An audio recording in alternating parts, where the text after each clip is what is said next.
All right, ladies and gentlemen, Scott Slayman and myself, John Gorman, also known as Johnny Star, we've got exciting news because we're finally shooting a podcast in my store, 8 Station Walk, Brighton. So just saying to Scott, we finally did it. We're shooting a professional podcast with Sean from Hustle Harder Photography. He's a good friend of ours and a gentleman. So we set it up here and we're going to answer your questions like we have for so many years when we started those Sunday Night Lives, which quite a few years ago, got us a lot of traction. Yeah, really, really good. So we see these on Sunday nights, 9 p.m. Yep. We get all your questions in the DMs through question stories, and then we'd answer them, and that really helped us get a lot of traction. 100%. Yeah. And building us up. So just putting in that work every single week, answering your questions, putting out content, but we couldn't have done it without you guys asking us these questions. Yeah. So, Scott, we did a great chess session this morning. It was fun. It was fantastic, but we'll get into it. We won't keep you waiting. So, these are the questions that you've put in through our stories over the past 24 hours, really. Yeah. We just got them yesterday, not even. Yeah, last night. Yeah. Okay, so Scott, the coach to all the greats. Where should estrogen, E2, ideally sit while on cycle? Should we put a disclaimer in now? This is not medical advice. No question about that. On cycle, and does it need to be different in someone's using growth hormone to boost IGF-1? Okay. Now, estradiol, E2, is going to be different for everyone. Now, and there's a lot of different theories on this. Some people think they should run their estrogen sky high to maximize, growth hormone conversion to IGF-1. Other people think, okay, well, no, estrogen's got to make me fat and watery. I got to crush it. I got to keep it really low.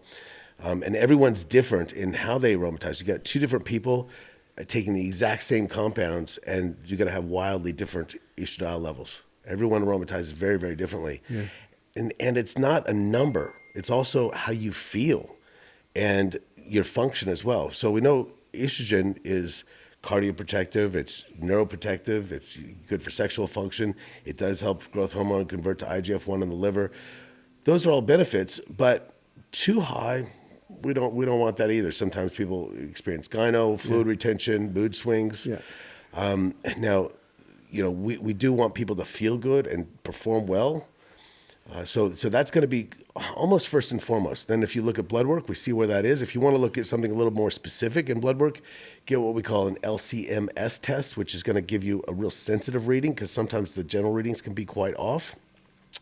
Now, some people, we find that, they're going to take testosterone and they're going to aromatize some to estrogen.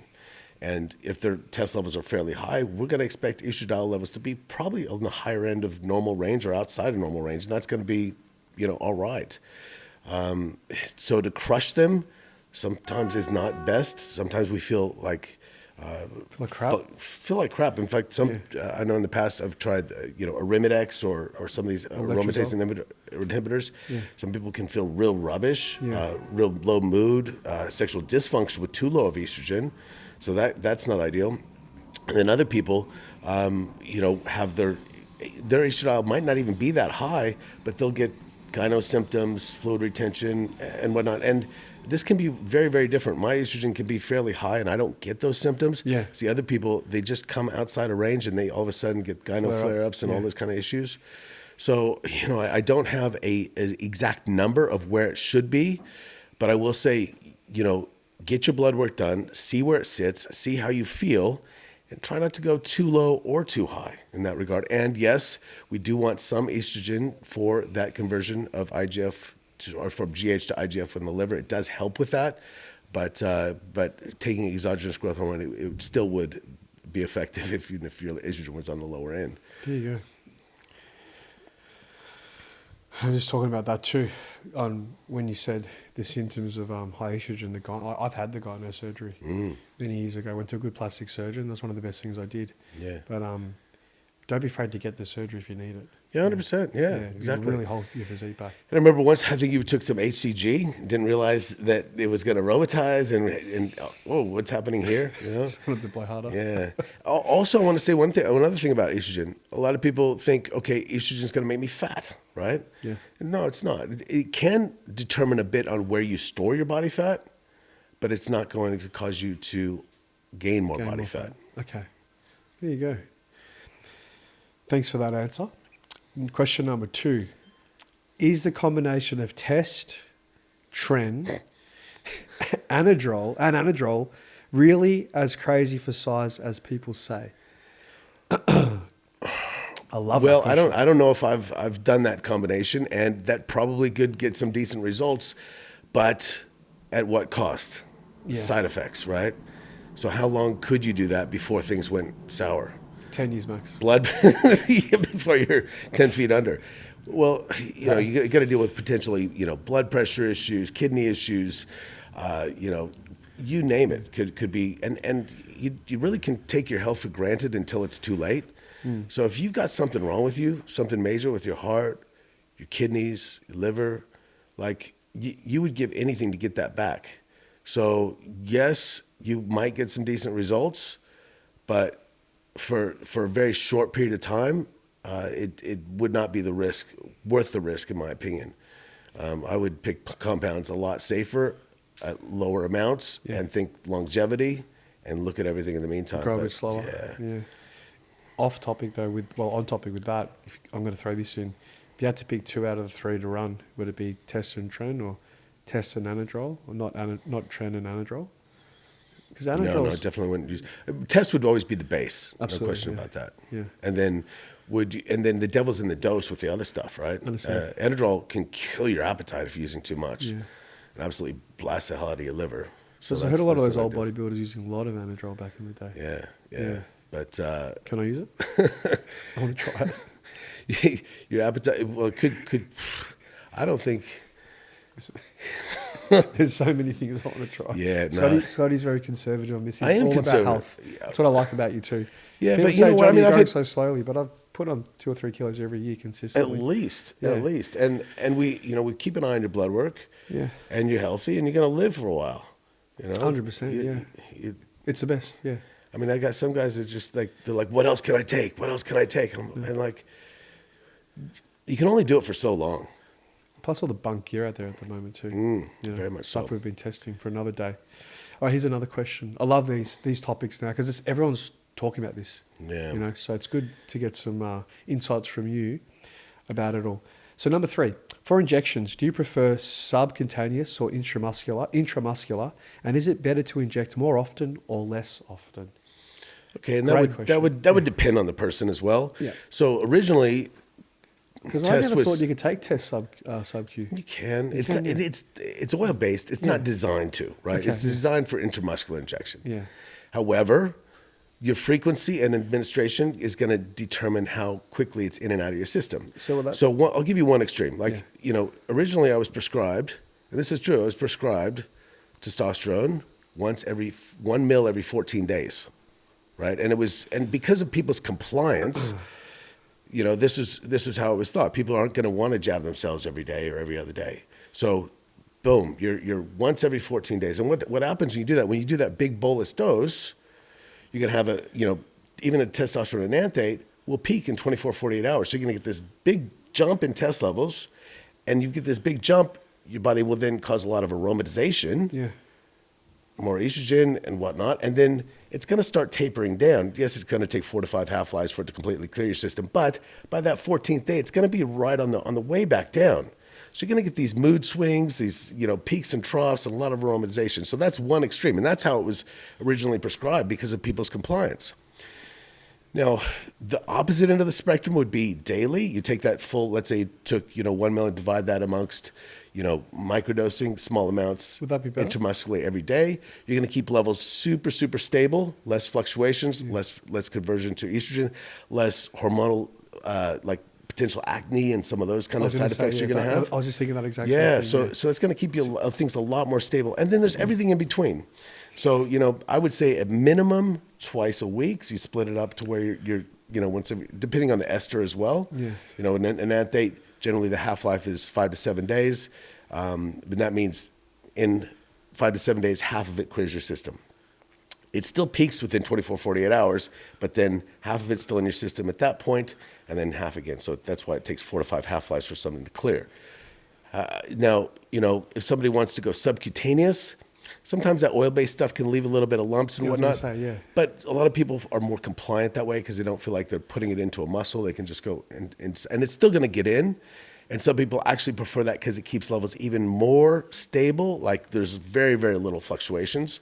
It wouldn't be my personal preference, but I do know people that do that, and a lot of clinics in the U.S. even recommend that.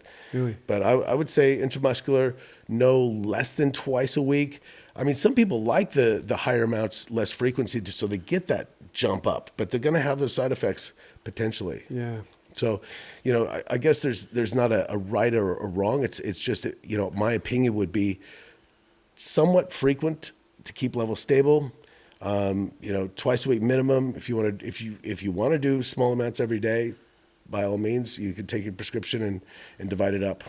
Did you ever have a logbook for your shots? I write down every shot, the time, the date, everything, how much I took. Yeah, well, I don't anymore. When I would do blood work, what I would also do is write down, when the bloods were done, what was being done at the time and how long prior to bloods they were being done. Because keep in mind that, like, if you do an injection the day before you do bloods and it's peaking 24 hours later, you might have an artificially high amount in reflected on blood work. So true.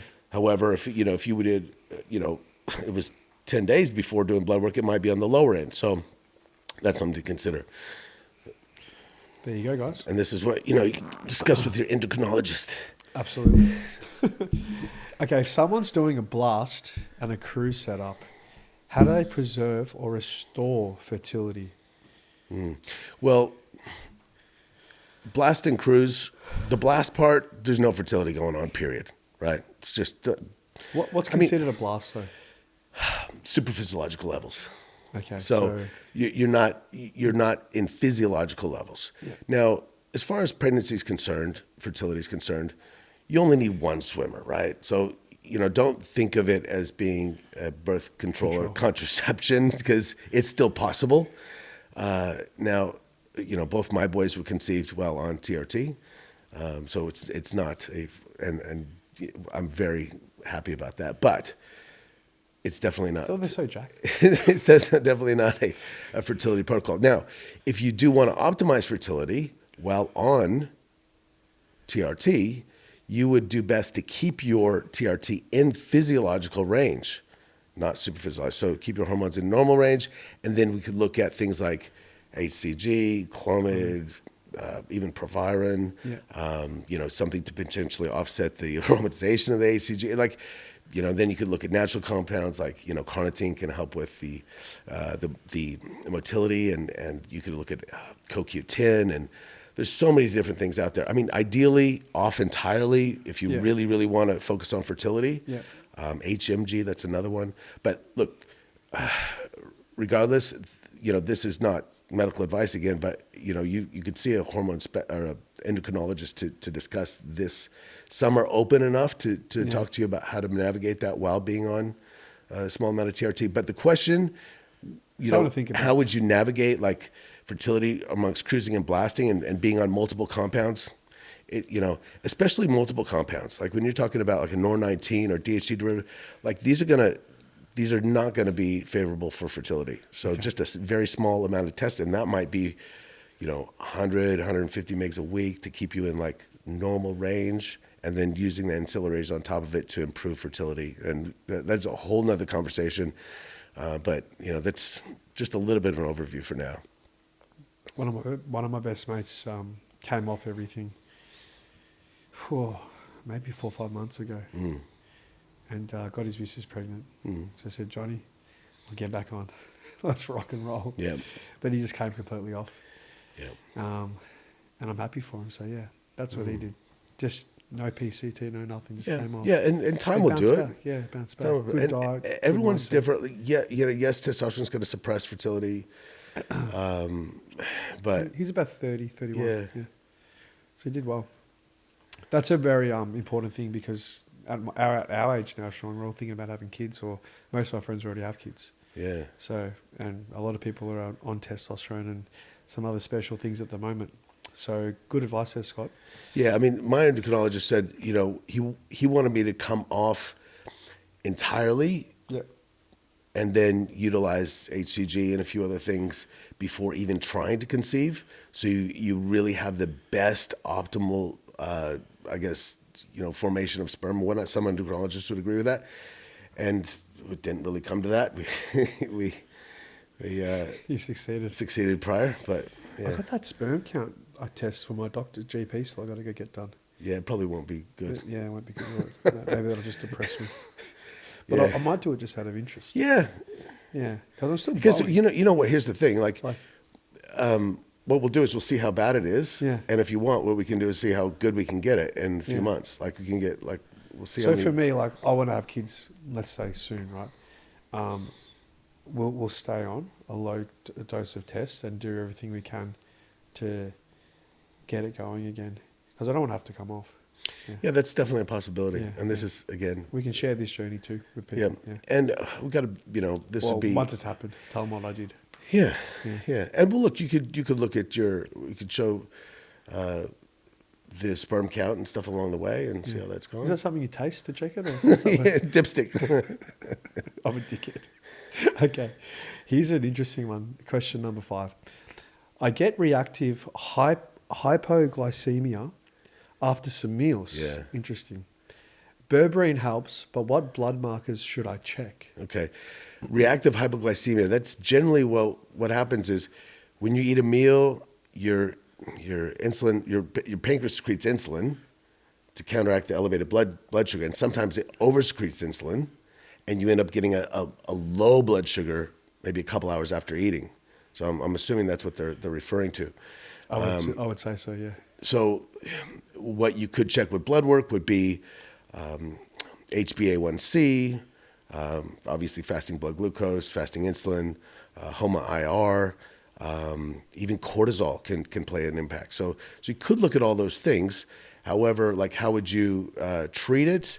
One is potentially looking at keeping blood sugar levels a little bit more stable. So making sure your meals had a combination of protein and a decent amount of fiber and fats, because the fiber, protein, and fats is going to slow down the digestion and absorption of the carbs, so you're not going to potentially have those jumps in blood sugar levels. So when you have the jumps in blood sugar, your pancreas will dump out a lot of insulin, so then you could possibly have that big drop thereafter.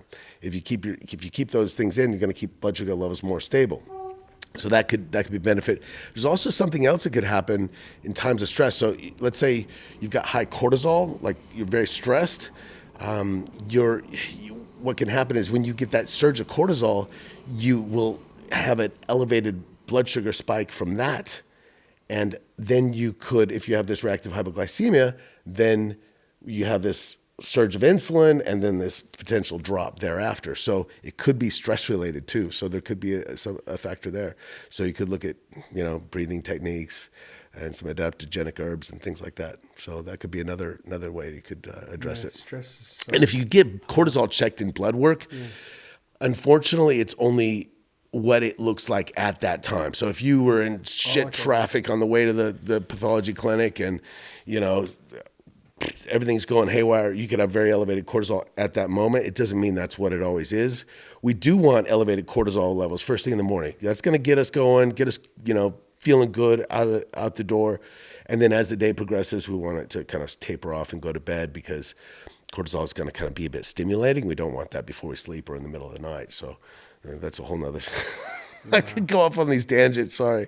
No, and touch on that too when you talk. Remember the other week you said gave me some breathing things for stress as well? That really worked, man. Just actually 100%. zoning out. And all I was thinking about was my breathing. Yeah. And bro, I just went to another zone. Yeah. It was the best. I did it before I slept last night.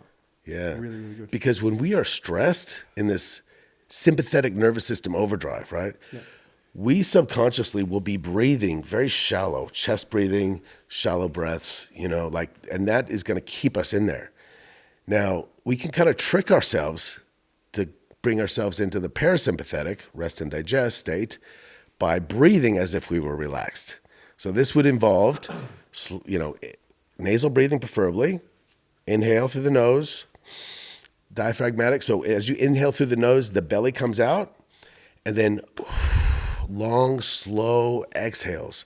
That's the key. The long, slow exhale, double the length of your inhalation, is going to put you more in that parasympathetic state. Now, you don't need to be some meditative guru to get there. You just need to do this. Like, even if you're not feeling like it, Even 5 breaths like that when you're feeling a bit stressed can trick your brain into getting you back in that parasympathetic state. Do this before you eat. That'll help your digestion. If you do it before you eat, you will digest your food better even. Want to go a step further? Try humming before you eat, right? That's going to activate what we call the vagus nerve, which is also going to help put us in that more calm state. So breathe in through the nose, belly comes out. Long, slow exhalation, humming, and you're going to be ready to get the food in. You're ready in that rest and digest, or breed and feed, right? So breed. So that's good. If you find, some people find they have really low libido, I'm like, how's your stress? Oh, this, that, and the other going on. Is it my hormones? It's your stress. Yeah. Get your stress levels down, and the other thing will come up, right? Yeah, so well said. And I feel like so many people are stressed today. Yeah. Like, just the way the world is. So much pressure on us to just do things. People are. Oh, most definitely, man. Sean? You're not stressed. Yeah, but it's, we're going to have shit come at us, but it's how we deal with it. React. 100%. Next question. Number 6. How often should someone check their blood pressure? Is 1 to 3 times per week enough? Okay. If someone's enhanced, obviously we need to look at it a little bit more closely, because when they say blood pressure is a silent killer, right? People say, I don't feel like I have blood pressure. No, you're not going to feel high blood pressure, right? It's in the background. It's going to be a lot of stress on your heart and your kidneys. So if you are enhanced and it's sometimes borderline, check it, 2-3 times a week, and get it in a good range. However we need to do that, we can definitely address that. If you're not enhanced and you've got good blood pressure, whatever, not too worried about it. Help with blood pressure? Yes. Yeah. Yes. And back to the breathing, back to the, and I'll tell you this, I'll take my blood pressure. I'm like, ooh, that's a bit high. Oh yeah, I'm a bit stressed. Yeah. I'll do a few box breathing or diaphragmatic, slow exhales, and it'll come back 10 points, right? Really? Same, but if I go to my cardiologist and I take my blood pressure, he goes, we'll do it again. He takes it 3 times while I'm there chatting with him. Really? And every time it goes down. And it's called white coat syndrome, right? Like when you're in the doctor's office, you're a little bit nervous. Yeah. They expect blood pressure to be a little bit high. So as they're talking to you, getting you a little more relaxed, it comes back down to a good range. He goes, by the 3rd time, oh yeah, you're good. Right? The first time I'm in there, it's a bit, Yeah, wow. Yeah. Interesting. So 1 to 3 times per week's enough? Yeah. If you're enhanced? Yeah. And make sure you relax when you do it, like it's got to be a little bit elevated if you just trained or, caffeinated and stuff like that too as well. Do you take it in the morning when you wake up? I take mine just when I'm working, like I have my blood pressure cuff sitting on my desk, and I'm asking my clients to get the blood, what's your blood pressure? And then I think, oh yeah, I need to do mine. I check my own. Oh yeah, it's good. I might send them a screenshot of mine. Say, I just did mine. What's your excuse? And if it is too high, what do you do? Lots. So if you're on a lot of peds, first you could reduce those. Reduce the peds, yeah. If you're holding a lot of weight, carrying too much body fat, you could try to get a little bit leaner, cardiovascular stuff. There's some natural supplements like hawthorn berry and beetroot and things like that. Or we could look at an ACE inhibitor or an ARB, angiotensin receptor blocker. There's a lot of things you can look at. I wouldn't suggest just, running to those things first. First things, I would look at the stress side of things. Yeah, that's probably number one as well, and obviously the what you might be doing to cause the higher blood pressure. So does alcohol cause high blood pressure? You know what? I don't even know what alcohol does because my clients don't drink. Yeah, okay. I was curious. Yeah, I know a lot of people drink. Yeah, probably does. It's so bad for you. It's so bad for so many things. What alcohol makes you do, like eating the shit food, might cause high blood pressure. So, Number 7, is there anyone in Australia like Marek Health who can help interpret blood work for enhanced athletes? Okay. Great question. Marek Health, they're really good in the US. I don't know if we have anything quite like that here. There are a few, kind of charity clinics and stuff around. I usually do blood work through iMedical, and I can interpret those. But iScreen is not a bad one either. iScreen, maybe .com.au, I'm not sure. But you can get your bloods done privately through them, and then when they send them to you, it will give a bit of an interpretation of a lot of those markers and stuff. I always give you my blood work. Yeah. You just look at it. Yeah. And here's the thing. You get your blood work done, and this is frustrating to me because a lot of times doctors will say, oh, your picture of health, right? And I'm looking at it going, how are they missing this, right? Like, and I'm by no means a qualified medical professional, but I see things really, really off. Like, and because a lot of doctors will see people that are very unhealthy. They're just trying to keep people from dying, right? So if we're looking at like sometimes hematocrit, hemoglobin levels, just, or your HDL good cholesterol way too low, or I think that was one thing we looked at it. On the other hand, they'll look at something like, ALT, AST levels, which are enzymes found in the liver, but they're also found in training. They might be a little bit elevated. We expect that to be in trained guys, and doctors will be like, oh, your liver, this, that, and the other. But your GGT might be in a good range. And I'm like, no, that's not something you need to worry about. Look at this side of things. Or, one client said, the doctor said the blood pressure was good and the systolic was like 140, and I said, no, that's not good. So, yeah. And touching on that too, I'll just throw this in as well. You've said this many times before, but you're going to get your blood work done. What do you always say? Fasted, plenty of water the night before. Or in the morning, because dehydration will throw blood work off a little bit. That's one thing. And then, some people, I say, do a fast until they don't drink any water, and they'll be dehydrated and throw a few things off. 2 days off training best? At least a day off training, because training itself, the stress from training will cause a few things to be off, like creatinine elevation, creatinine kinase, ALT, AST levels, like I mentioned. Those are also found in the liver, but they're also found in skeletal tissue. So those things will be a little bit off. So take at least a day or two off training prior. And if they're going to test for the GH, can we talk about that? I mean, look, you can't, like, if somebody's taking exogenous growth hormone, you would probably see elevated IGF levels consistently. Now, your carbohydrate intake is going to probably dictate that to some degree as well. So that's not always a good marker. Somebody's looking at actual GH levels. Somebody takes exogenous GH, let's say subcutaneously, it peaks within 2 to 5 hours. So a lot of guys are like, oh, I got to do my GH prior to fasted cardio. You do it like 5 hours before you take blood work. I'd say about 2-3 hours prior to blood work. You could do a sub-Q injection fasted, and then you should see some decent, not even like three to four, 5 maybe.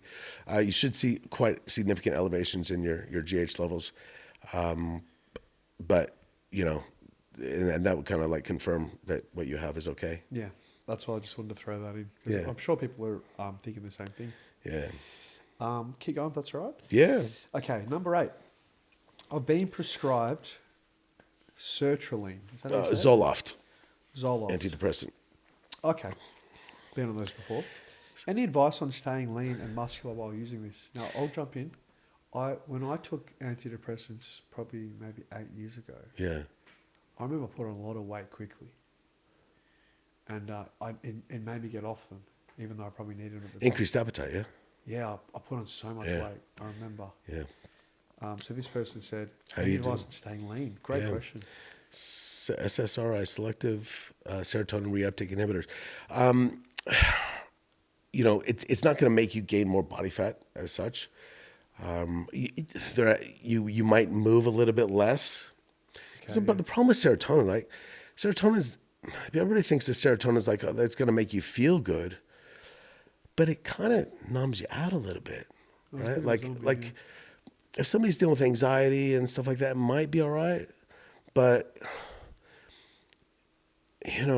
you might have less motivation to kind of do stuff. Like it's not for, so if it's something that helps you, by all means, I'm not going to suggest, but there might be, dopamine might be better for that person, like to increase those kind of stuff, like to get motivation and drive to do more things. That might make people feel better. Yeah.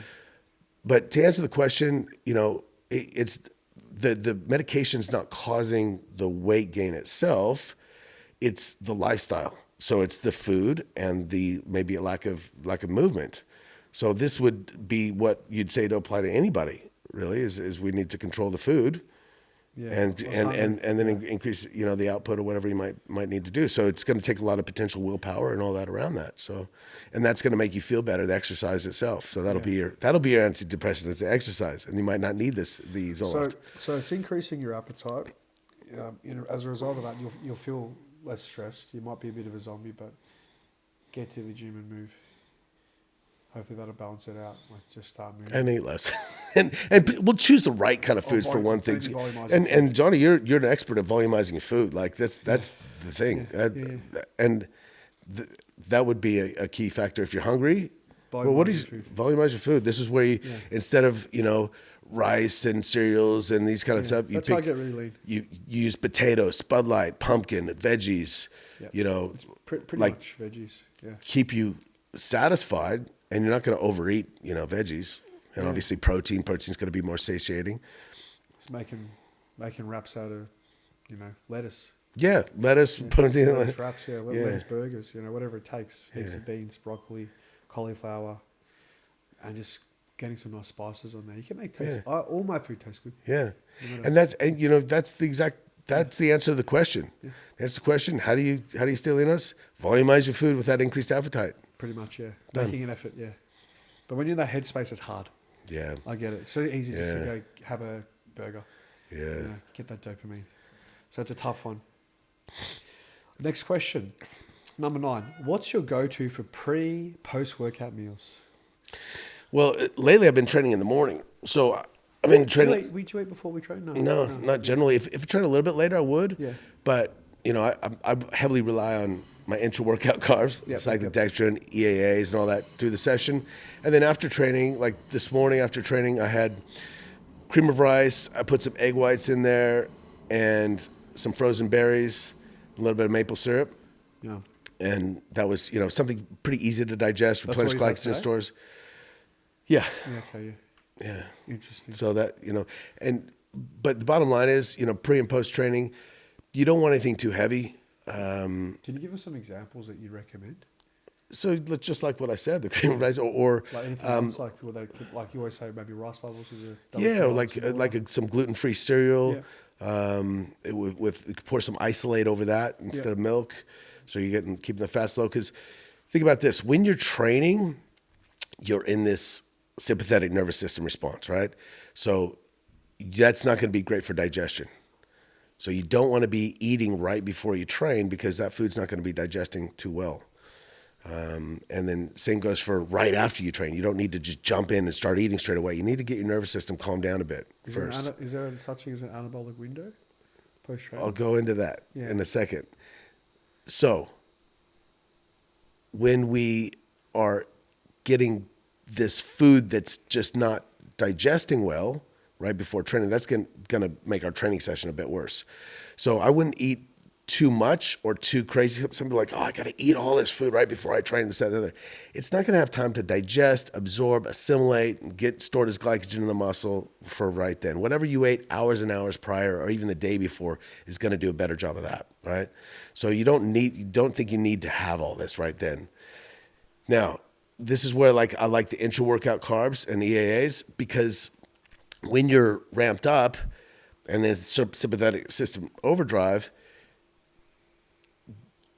when you have these liquid carbs, they're clear in water. They don't need to be digested. They're just clear. They basically just get absorbed, right? And because you are really insulin sensitive around training, it's a really good time to have these carbs because you're going to uptake these carbs very much. You will... how should I put this? Let me kind of start over.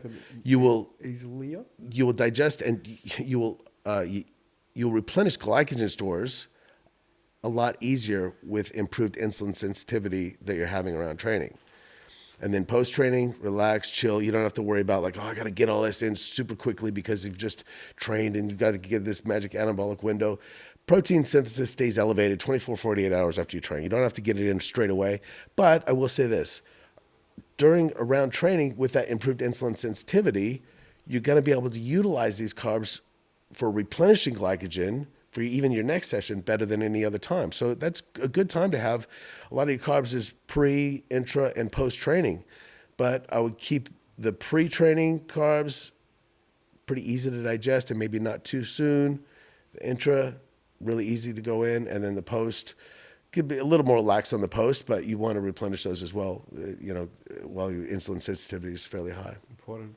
Sometimes I tell people, have some carbs while they're training, before they're training. Like, no carbs, I don't want to get fat.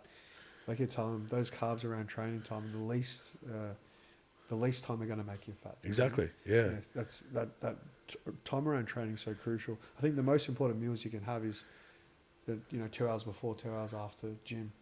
Yeah. I think if you had to choose, Yeah, 100%. Yeah. Most definitely. So yeah, cyclodextrin. Is Powerade okay? Yeah. Yeah. I like the cyclodextrin because it doesn't spike your blood sugar levels. It keeps it a little bit more stable. One thing about that, though, I will say this.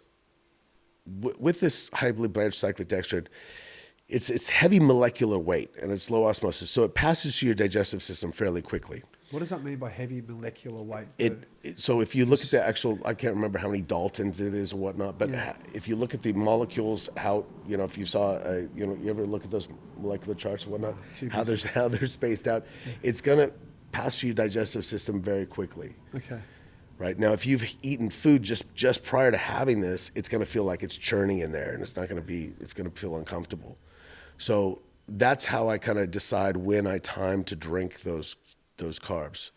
So if I've eaten, let's say, half hour, or an hour prior to training, I wouldn't drink those like right when I start training on the way to the gym. I'd wait till maybe I was halfway through the session and start drinking those. I notice you always drink towards the end of the session sometimes. Yeah. I'm straight into it. Yeah.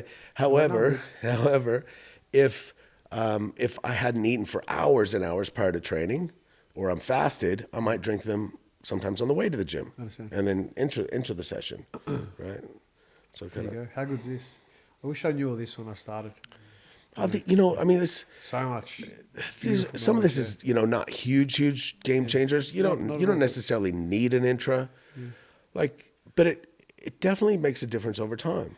Every 1%er over time, creates greatness. Yeah. Just that consistency over time. Yeah. Kaizen. Yeah. It's on your screen, is it? 100%. Yeah.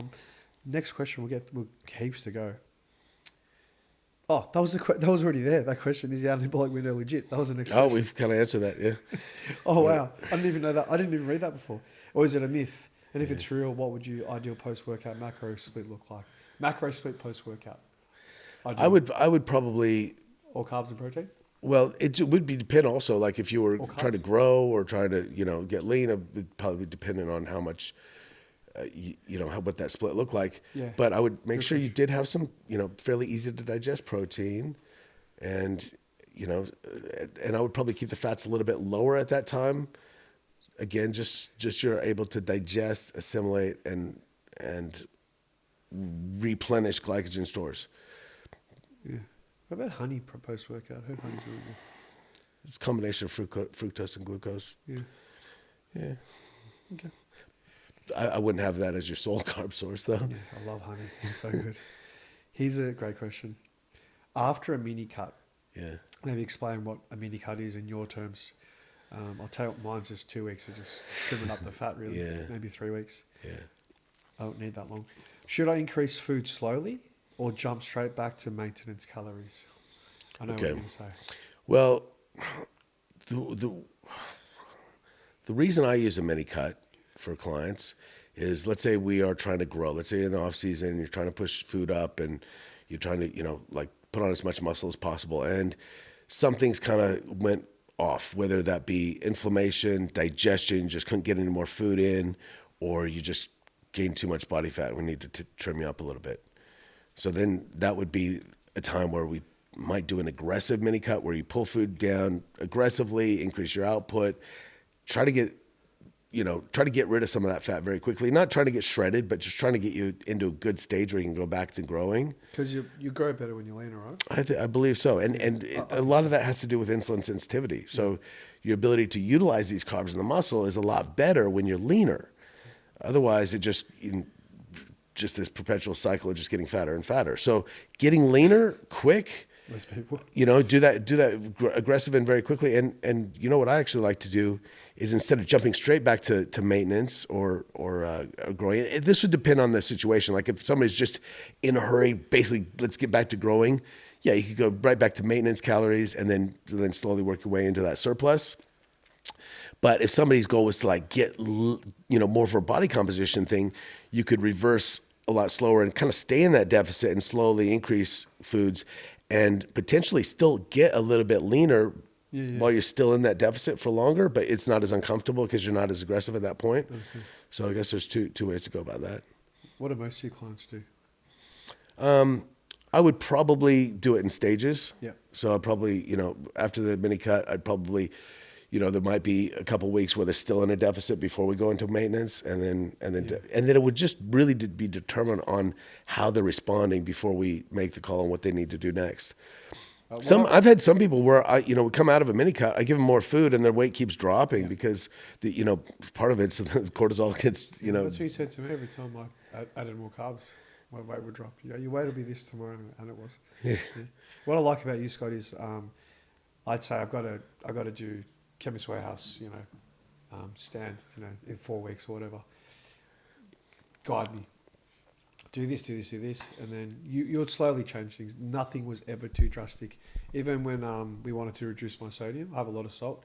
Got me on that light salt, and he said, "Okay, just 50% this and 50% that. See how you go for a couple of days, and do this." Yeah. And everything just works smoothly. Yeah. Yeah. And your body reacts pretty quickly to everything, so you don't have to do anything Yeah. But I like it because I always feel safe. Yeah. Yeah. Takes the pressure off me. Yeah. And I've done it for a long time without anyone, but having you's just made it so much easier. So I give you credit for that. Thanks, brother. Now, here we go. Should I go, a lot of eating things here. Should I go back to eating the same calories I was on before the mini cut or adjust first? Wasn't that the same question? This was after a mini cut. Should I increase food slowly or jump straight back to increase calories? That was the same question. It's really the same question, isn't it? Yeah. So should I go back to eating the same calories or what I was on before the mini cut or adjust first? Yeah, so that's pretty much the same question. Exactly the same thing. Yeah. Okay, can you break down which micronutrients actually matter? These questions are full on that. Yeah. Actually matter and how much we really need. How do you determine that? Well, all of them matter. In the blood work? Yeah. You can test blood work, but what you can do is use an app like Chronometer and put all your food in and figure out where you are in relation to the RDI and that. But, there are a few micronutrients that I would say, to prioritize that we're not often getting through foods. Magnesium would probably be the number one. A lot of people aren't getting enough magnesium. And I would aim for, let's say, 10 milligrams per kilo of body weight. And there's another one you recommend that's better, the magnesium bisglycinate is usually better tolerated. Sometimes, forms of magnesium like magnesium oxide can be disruptive in the gut and end up, just putting you on the toilet. Yeah. So not great. There's a lot of different forms, but I like that version. And then, I'd probably look at, vitamin D. That's going to be, sometimes lacking with a lot of people. I get that. Vitamin K along with that too as well. We could look at, your B vitamins, like there's zinc, there's so many things you could look at, but, like if you're getting a pretty well-balanced diet, you should cover most of it aside from, I'd probably look further into the vitamin D, the fish oils, omega-3 fish oils, good point. Yeah. Because a lot of times people are getting, they're getting nuts and peanut butter and stuff, too many high omega-6s, which can be a little bit inflammatory. Whereas the omega-3s are anti-inflammatory, so very important. Better and good for your brain too. Really good for your brain. Good for insulin sensitivity. Omega-3s are excellent. The doctor I saw said if there's anything you're going to take, it's vitamin D and fish oil. You had to pick two. Yeah, and I will say this: vitamin D will increase calcium absorption. So you don't necessarily need to take more calcium because it increases your calcium absorption, which is great. Okay. However, we don't want that calcium to be deposited in our soft tissues and arteries. So if you take vitamin K2 along with it, 100 to 200 micrograms, that is going to help that calcium be deposited more in your bones versus soft tissues. There you go. All right, next question. What training accessories do you recommend? Like straps, belts, sleeves, etc. I know what we're probably both going to agree on. Should I get it? If you want. The VersaGrips, we really like it. And we've got no affiliation with this company. Johnny put me, for years I'm kind of old school. I used my old lifting straps and I'd have the real thick ones and all that. And I've tried them. And I've broken that many over the years. And I've even tried copies of the VersaGrips which have broken. But these I just haven't gotten past. And then I use a lifting belt on, like, if I'm doing a hip hinge, like an RDL, a straight leg deadlift. I use a decent lifting belt. That's what we use. Yeah. You actually bought me that belt. I did. Remember I was going to buy that stupid expensive leather belt, and you're like, "No, get this one." Well, leather belts can be great, but they need to be broken in. Yeah. And then you This lose one's them, good. and This you're cheap one is screwed. good. Yeah. Even my missus got that same one now because of you. Yeah, I like that. So I'll show you the accessories. Right? And then, yeah. So these are the Versa grips. Now, one little tip I'll tell you, I put them in another bag. Yeah. So like they're just easy to get to, and it kind of gets you in the habit of not, because I've lost 2 pairs already. Yeah. In the gym. So they're the Versa grips. Do you want to tell them why they're good? Well, they're quick for one thing, and if you're doing any pulling movements, all your back movements, your rowing and your deadlifts and all that, a lot of times your hands will give out before your back does. So you don't want that. Like, yeah. So like that's the bar. You wrap it around there. And Yep. it pulls. Easy it as. takes away the weakness in your grip. So it grips it for you. They're amazing. That's back row. So and much. you actually got me onto those because I always use my old school, and you got to wrap them like 3 or 4 times around, crank them down. that, yeah. This is just one little It's so wrap, much and fun. you're in. So And they're not cheap either. no, but I feel like I can't train without them now. I don't take a whole lot of things when I go away, but that pops in my Especially suitcase. on like heavy RDLs, Yeah. because you got quite heavy compared to me. They're really good. Yeah, I wear gloves. yeah. I know not a lot of people don't wear it, but I wear gloves because I reckon you know what people are touching at the gym. So I always wear gloves. So now the others are just full of bacteria. And a little plug for me. Yeah, bad. Now the gloves are just dirty. But I made some Neverhome ones. Did I show you these? All these samples? Yeah, Yeah. They're not quite perfect, but just something I'm working on. A little plug for my yeah, brand. cool. And look, some guys love knee sleeves or knee wraps. If you like them, great. I mean, Yeah. they do. Like, you think about it, if you wrap your knees really tight when your legs are straight, and then you go down, they become almost like a spring. So they do assist you, 100%. which is like, I don't know. Another good accessory there. Little stand. It's not really a gym accessory, but if you want to take photos. Yeah, cool. And you know, I've been keeping this in my bag off topic just to make you laugh. Not posing drugs. Oh God. We says, you have a G-string? So yeah, they're all the gym accessories. Yeah, cool. Just have a bit of a laugh. Yeah. All right, next question. We got, okay, this guy's talking about his height. I'm 5'11", 67 kilos, so lightweight, no offense. 17% body fat. Should I lean down more or start building up? Great question. Yeah, so I mean, obviously, wants we to just put on said? some decent weight. Yeah. And this would kind of depend on what you're eating right now. It's pretty tall.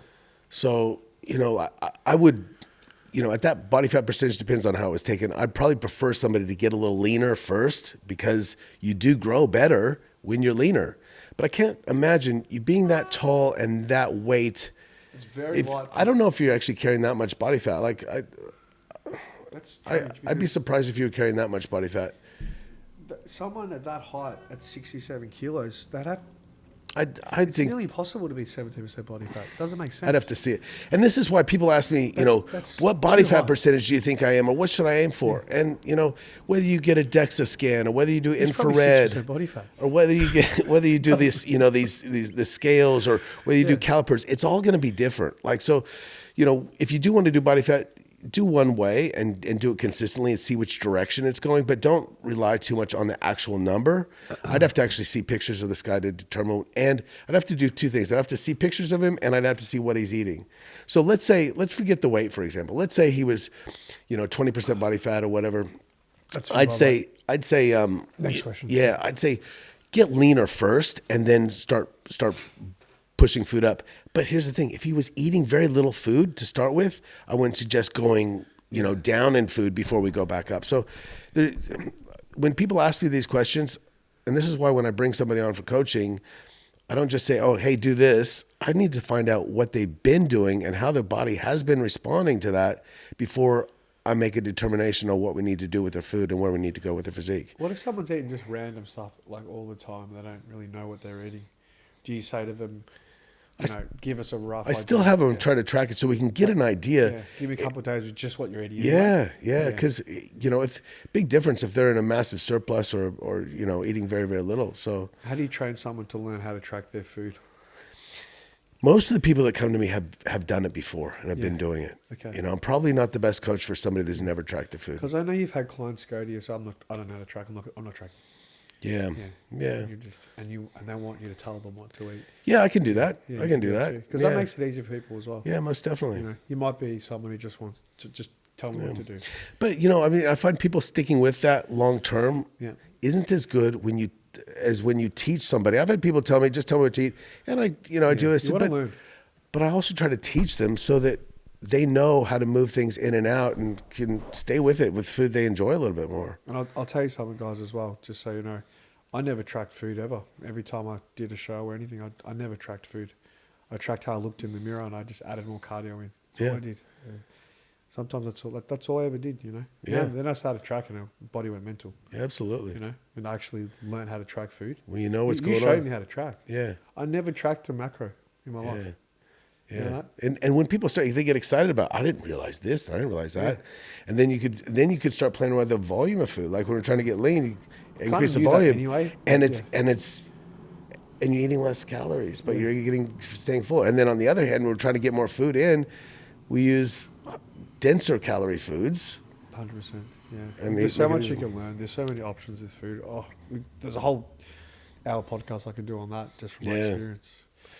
We got some questions for you, Johnny, as well. You. That's why I gave you the phone. Yeah. So a lot of this is going to be on motivation, branding, physique, that kind of stuff.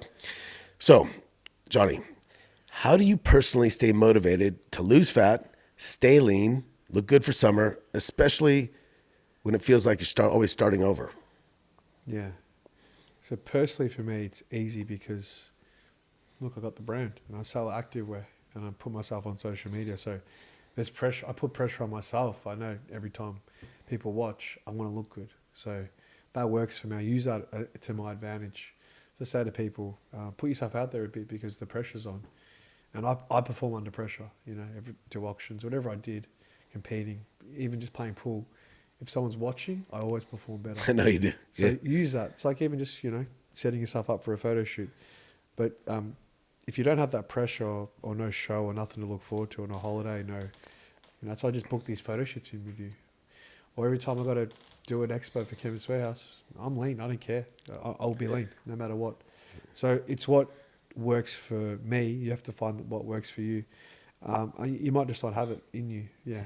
But you need to find some type of motivation, or you might have taken a girl out on a date and it went really well. And she says, hey, you know what? I'm not feeling it.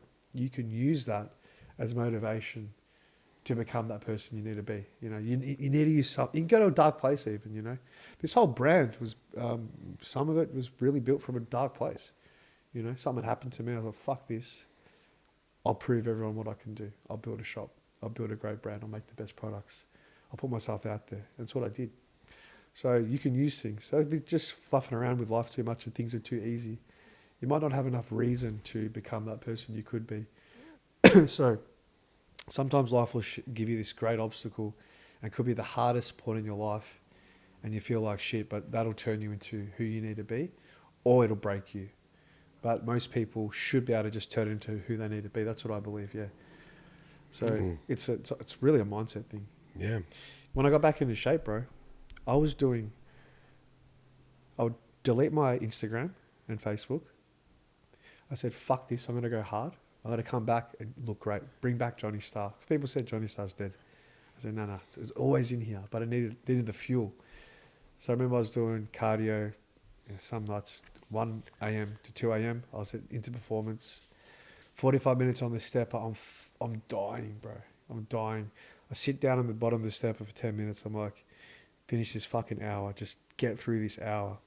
Come back tomorrow. So got back, finish the stepper, go home, have a shower, go to sleep, get up to work. Before work, do more cardio, come and do weights. Then I'll just burn myself. I was burning myself out.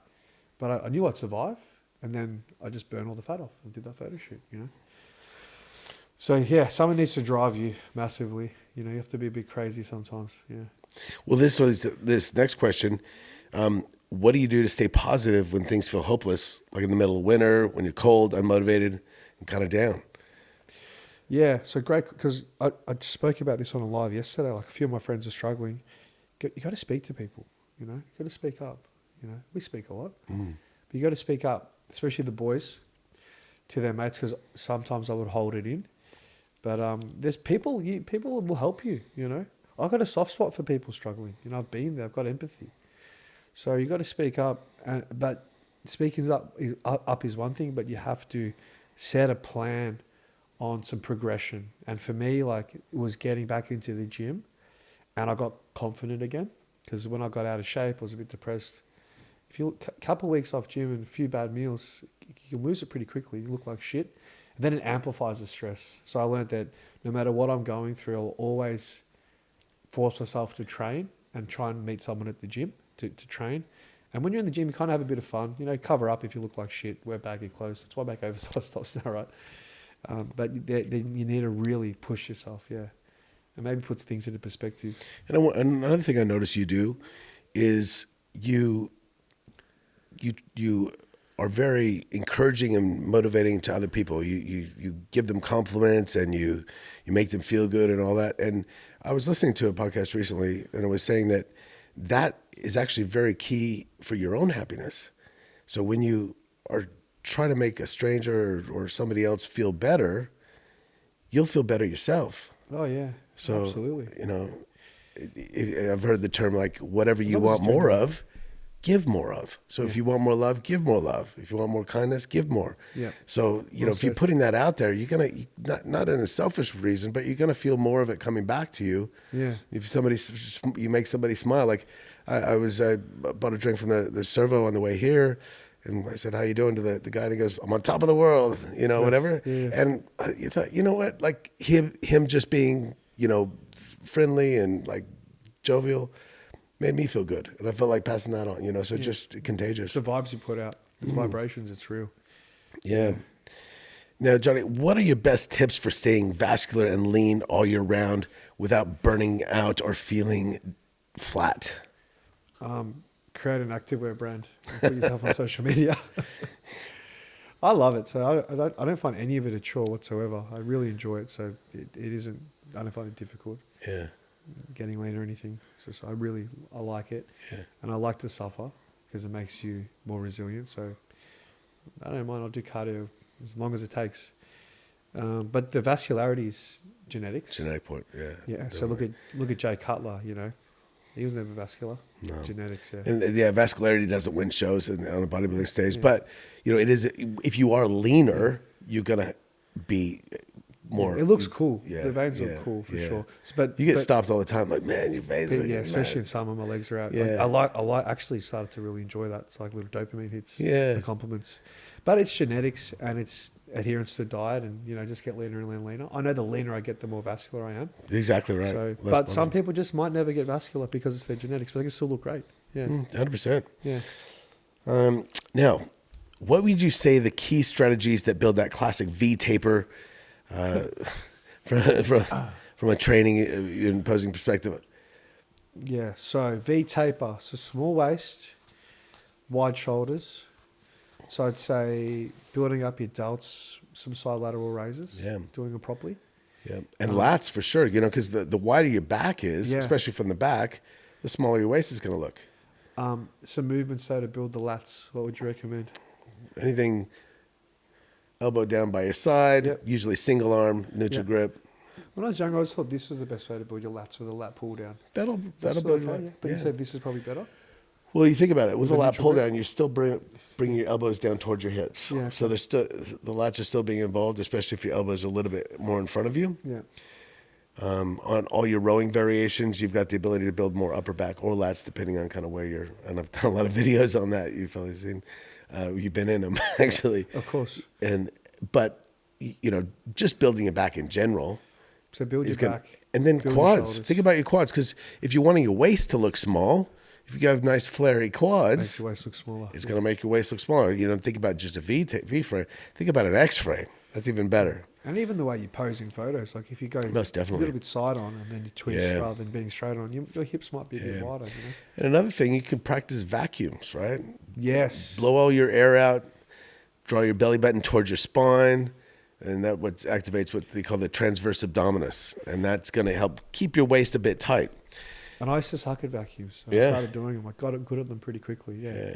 And one thing I would say not to do, right? Like people, I want to, work this, is if you work the external obliques, like let's say you grab one dumbbell and they're coming down to one side and whatnot. No, don't bother, because anything that works at external obliques makes the waist look potentially wider, and that's not going to give you the V taper. It's going to make you look blockier. So I would stay away from those. Yeah, good point. Yeah. I still do No, you don't. them. I did them the other day. Did you? 230 kilos like this. You don't really like. You ever see people have a weight on both sides and going from side to side, doing absolutely nothing? Do you know what I mean? Like Yeah, you're holding the dumbbells on both sides. But that's what I was doing. See, this is why he needs me to train with him. I leave him on his own. He's grabbing a dumbbell on both sides. I love to overtrain, don't I? Hey, but this morning was good because I did arms yesterday. Yeah. And then I'm like, no, I did arms yesterday. Just leave it. Yeah, good. I just watch you do arms. Oh, the gym's the best, guys. Yeah. There's a couple more there, isn't there? Yep. What are Probably your over personal time now. goals Nearly done. or future plans for Neverhome as a brand? Personal goals to get married and have kids. That's my personal goals. I want to spend more time with my parents. My mum and dad came in yesterday to shop and surprised me. It was so nice. Yeah. This old guy came past. He comes every Sunday and gets a coffee. This nice. $4 coffee. He sat there, spoke to my parents. Another couple walked in, and it was really nice. Because people come in, they don't know what the shop is because there's a train station there. So someone comes in, I tell them, I started this brand 10 years ago. It was my dream to have a shop. I make it myself. Couldn't afford Chadston, rent's a bit cheaper here. I tell them the story, talk about why the diamond's a logo, why it's called Neverhome. Tell them I've got Bible verses on their clothes. But then my parents were here yesterday, and I said, I started it from my parents' place, and I knew they were really happy and proud of me. So that was really nice. So spending more time with my family and loved ones, and my cousins. Also, I've got a sister here who, my mum's sister passed away, unfortunately, and we adopted her daughter. So she lives with my parents now. Her name's Charles. She's the sweetest human ever. Someone who's just so cute and lovely. So don't spend enough time with her. So a little bit more time with them. They're the personal goals, like family. And then something else I'm working on. And then for the business, like business goals, just build this brand more. It's actually been hard to build this. If I didn't love it, it wouldn't be where it's at. So I want to do more podcasts and help people. And do more stuff like this, because this kid, Johnny, came in last week. He's 21 or something. And he goes, Johnny, I've listened to every one of your podcasts with you and Scott. Changed my life. I'm like, that's sick. This makes it all worth it then. We've had that happen a couple times. We actually had it happen on 2 consecutive days. Yep. Oh, one guy came up to us and said, Johnny, I've listened to your podcast. Because of you, Muscle City, Keysborough, yeah. I stopped drinking. Yeah, stop racking. Yeah. Yeah, and that was massive. That was massive. And there was another guy, it was the next day or a couple of days later. That actually touches me, It was quit, I don't know if it was quit smoking or vaping, one of those. And and it was because of you. Because I was like all these guys. I was the same as you watching this. We're the same. Love bodybuilding, want to be jacked, want to make money, want to grow a brand. And then you've had the struggles with the bad habits. Oh yeah. And that's a war in your brain, because you want something for yourself, but yet you've got a substance or an addiction or something pulling you in another direction, and there's a battle going on. And talking about your experiences and how you've pulled yourself out of that. Oh yeah. Can be very helpful. Because heaps of people go through it. Yeah. It's hard because it's everywhere at the moment. So the distractions and the craving of want to just do bad shit and instant dopamine is what will ruin us, It's really tough, especially now on your phone. Oh, it's I get sucked into scrolling on Reels too much lately. I'm like, what am I doing? Bang. Yeah, exactly. Get to work. Go to the gym. Go for a walk. Go hang out with my missus. Just So much wasted time. And admittedly, sometimes I'm lying in bed with Hannah and we're just looking at reels. We're not even talking, you know, like, oh, come on, let's hang out. Let's cuddle. Yeah. So that's tough. We've got 1 more minute. Yep. What advice would you give someone just starting out with personal content and trying to build a brand online? Yeah. Awesome question. Okay. This is going to be important for anyone. You have to make the content and not care. Just make it. You're not going to get a lot of views, but you got to make the content. And it's tough. Corey Bateson, I said, Corey, when he started, make the videos, send them to me, I'll review it. But at least you got to make it. So he at least sent them to me, got him to make it. Then he started posting. You and your stuff, you were doing any social media before I met you, Sunday Night Lives, start doing it, you get better. You will get better at it. I don't mind being behind the camera now. I hated auctions at the start, but with time I got better and better. You just have to start. People admire people that are making stuff online. Like, you know, I like Sean. I watch his videos and he's like, you want to start doing videos? You go do work for free. You got to hustle. And then you get to know them. Yeah. And once you get to know someone and like them, that builds your personal brand up. And now people come in here, they buy the clothes, they know me, they trust me. But you have to start. And trust me, no one actually gives a fuck. Yeah, and what I will say this is, you know, we've been doing these podcasts for years. Yeah. Now, you know, all the people come to me about coaching, and it won't be something they just saw yesterday. Chances are they say, I've been watching you for years. And I've seen that you said this, and this, and like, takes time. And by the time they actually come on board as a client, they actually are doing a lot of things right already, which is kind of cool because they've been listening to, you know, some of the advice and things like that we get, but you know, it's not going to happen right away. So, you know, whatever we did, you know, 3 or 4 years ago, sometimes the fruition is happening now, not right away. So it's instant gratification. You just gotta start. You got to start. So quickly, a group of guys came in yesterday, 4 guys from Somerville, awesome dudes. One of them was called Oakley. He had tall guy, looked cool, mullet, tattoos, sick. He just had this energy about him. I said to him, you should be a creator. He goes, I've always talked about him. I just fucking start. He goes, I got to get this camera. Every excuse. This camera, this camera. I got to get this lens. Costs too much money. Use your iPhone, start, make content, and you might get a bit of traction. You know what's so hard to get traction anyway? I wouldn't worry about getting too popular. You probably won't. You know, it's hard to get a following. Enjoy the process. And my following doesn't grow anymore. I don't put enough effort into my content because I'm working on the brand so much. But please, I admire people and be yourself, and don't be afraid to be a bit of a dickhead. Yeah. Just be yourself. That's pretty much it. We're all done. Yep. Well, one guy asked, he goes, can I get a free t-shirt? What's your answer, Johnny? Yes, come to the shop. I'll give you a free t-shirt. That's fine. Thanks for tuning in again. That was our episode 1 at the store. We're going to have plenty more. Praise Scotty so much for his wisdom and knowledge, because I don't know the answers to all this. We'll see you on the next episode, and come to 8 Station Walk Brighton if you want to check out the shop. Thank you.